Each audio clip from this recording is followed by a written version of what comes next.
धुळे जिल्हा सहकारी पतसंस्था फेडरेशनची प्रशिक्षण शिबिर संपन्न। आज दिनांक 27 सप्टेंबर 2025 रोजी सकाळी 10 वाजता धुळे शहरातील कांक्रिया भवन नगावबारी येथील कांक्रिया भवन या ठिकाणी सदर धुळे जिल्हा सहकारी पतसंस्था फेडरेशन धुळे जिल्ह्यातील पतसंस्थांचे अध्यक्ष, संचालक व कर्मचारी वृंद यांच्यासाठी प्रशिक्षण शिबिराचे आयोजन करण्यात आले होते।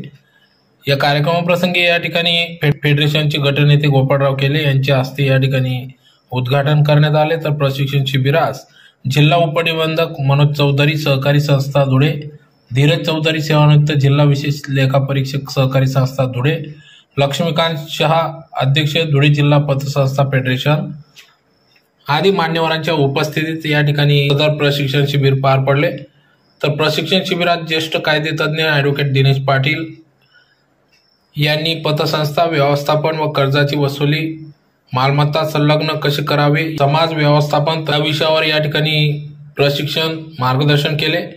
तर त्याचबरोबर तातेसाहेब गायकवाड थकीत कर्ज वसुली व नियोजन कायदेशीर कर्ज वसुली या संदर्भात विशेष मार्गदर्शन केले।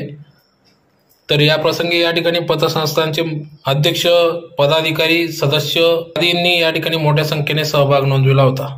तर कार्यक्रमाप्रसंगी या ठिकाणी फेडरेशनचे उपाध्यक्ष रवींद्र वाणी, सचिव बीटी देवरे, कार्यकारी संचालक उदय सिनकर यांच्यासह कर्मचारी गोकुळ पाटील, सुवर्णा कोडी, विलास बोर्डे यांच्यासह आदी सर्व अधिकारी कर्मचारी उपस्थित होते।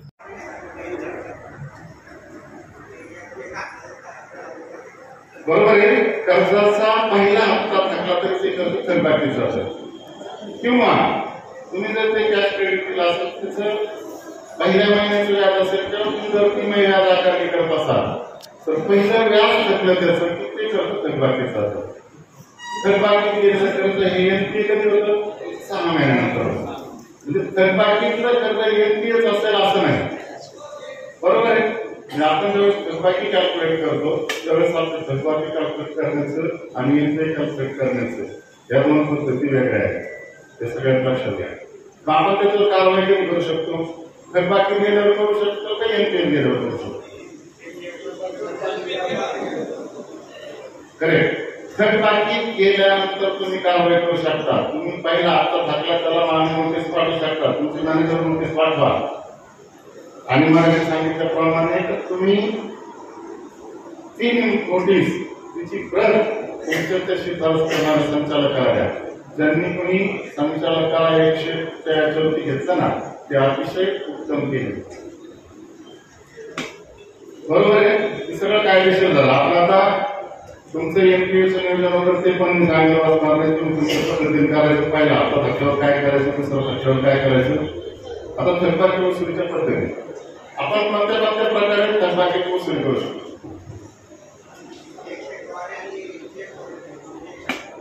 138, 101, 91 अजून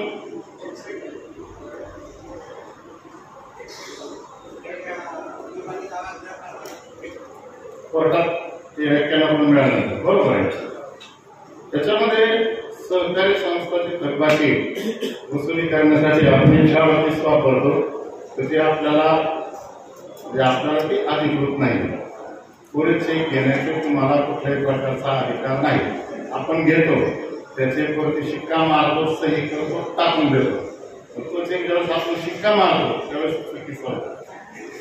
वकील साहेब आहे ते तुम्हाला त्यावरती सर्वोच्च मार्गदर्शन करतील आणि केले असेल त्याच्याबरोबर तुम्हाला शाळा माहिती आहे।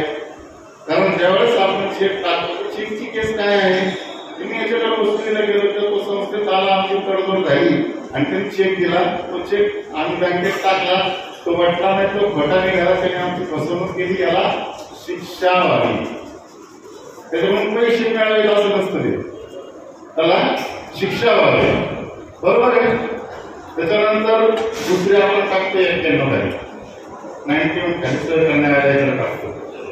91 तारीख टाकल्यानंतर त्याची जी कार्यपद्धती आहे 91 मध्ये दावा दाखल केला जातो। 91 च्या अनुसार जे दावे दाखल होतात त्यामध्ये नुसता कर्जाचाच नाही तर इतर रक्कम असते त्याचाही दावा दाखल होतो। म्हणजे तुमचं समजा एखाद्या आपल्या संस्थेचं एखाद्या कोणी असेल त्याच्यावरती आपण दावा दाखल करू शकतो. एखाद्या कर्मचाऱ्यांनी त्यामध्ये काही अपराध केली असेल त्याच्यावरती संचालक मंडळ दावा दाखल करू शकतं.